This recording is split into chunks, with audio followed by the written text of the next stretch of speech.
Hey folks, my name is Rich Kettner. Welcome to Starry Night Guitars. If you're a younger guitar player, maybe just getting started, and you're only familiar with open chord shapes, C, G, D, E minor, A minor, A, this kind of thing, I'm going to show you some shapes today that you can use that will add some color or spice to your chord playing. To start with, the G, most common form of a G chord.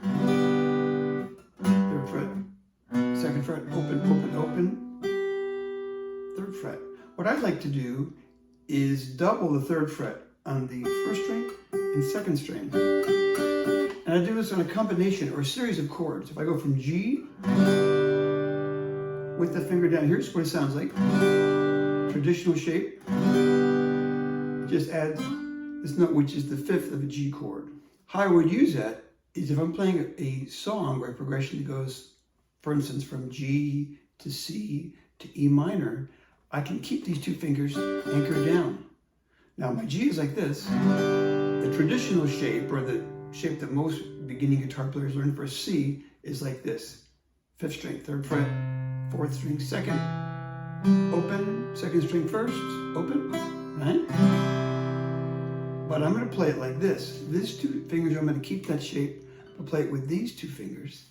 So instead of playing G like this, and needing to move the entire shape here for C, I can do this. Add my two fingers back here, and my G, and I'll just shift these over from 6 and 5 to 5 and 4. Let me see if you can see that closer. My G is like this. Fingers, here's my C. Now the cool part is to go to E minor, I'm just going to move fifth string 3 to 2. Those two fingers are still anchored. So if I'm playing a song that went G, C, E minor, one thing that moves are these two fingers. G, C, E minor, back to C. And what I find is then you can concentrate as the guitarist instead of worrying about moving your fingers on what you want to do in the strumming hand. Another shape I like, if you're familiar with E minor. E minor like this. Usually the book might show you this. I tend to use these fingers because I like to add or use other additions to other fingers. So if you play E minor 7, just one finger, second fret, fifth string. I like very often to put second string, third fret. It can also be E minor 7. But what I find is a pretty addition is adding my middle finger, first string, second fret. It should really be an E minor 9 chord. An easier way to grab this might be playing a traditional D chord and just pick up my index finger, but strum 6, and then I'm not going to hit the fifth string. I'm going to hit 6, 4, 3, 2, 1. And again, gives me that kind of E minor, would be an E minor 9 chord, meaning scale degrees 1, flat 3, 5, flat 7, 9. If you don't understand the theory of that, it doesn't matter. It's just that it sounds pretty. So rather than going E minor or E minor 7, you can play this shape. Just even that shape. I just think that's a beautiful sound. Another one, if I play it A major, probably play it this way, right? Sometimes I'll play this at A2. So the finger on second fret, second string, I'll play open.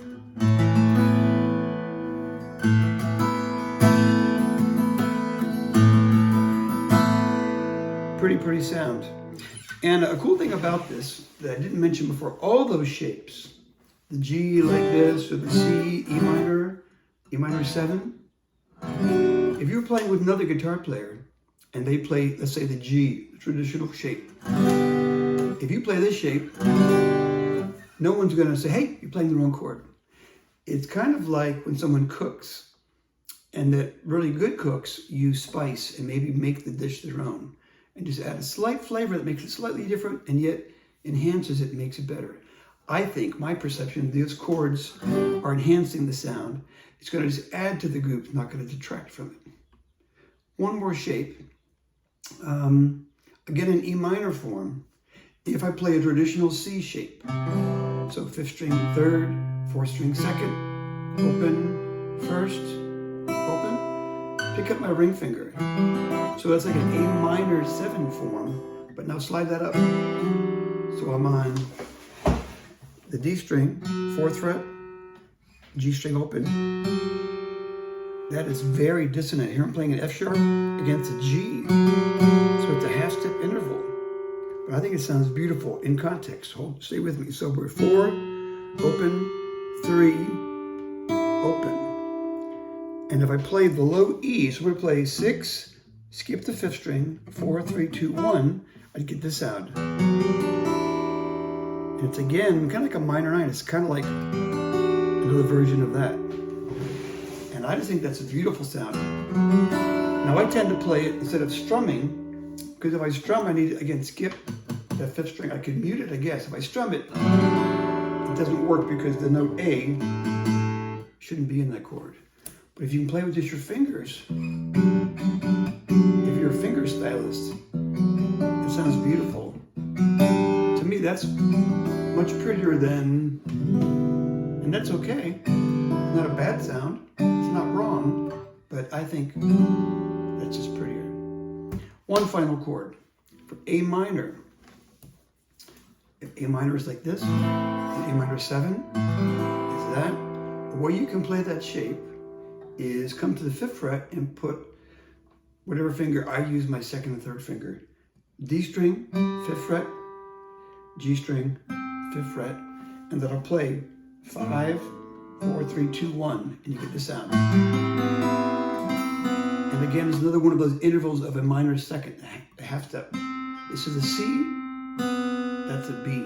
So we're getting this sound. Those two notes are right next to each other.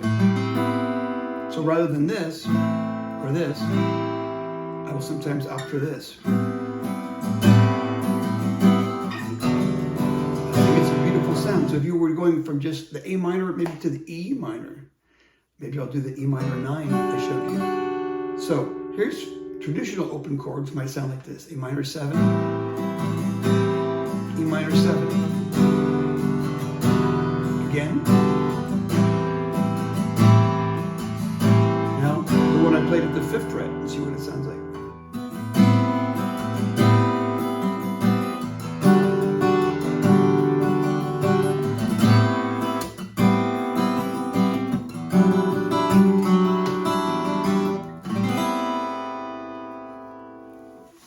So folks, part of the lesson would be, if you can incorporate open strings, sometimes you can get some really pretty dissonances. I went to school at a college at a school called Loyola University in New Orleans started in 1980.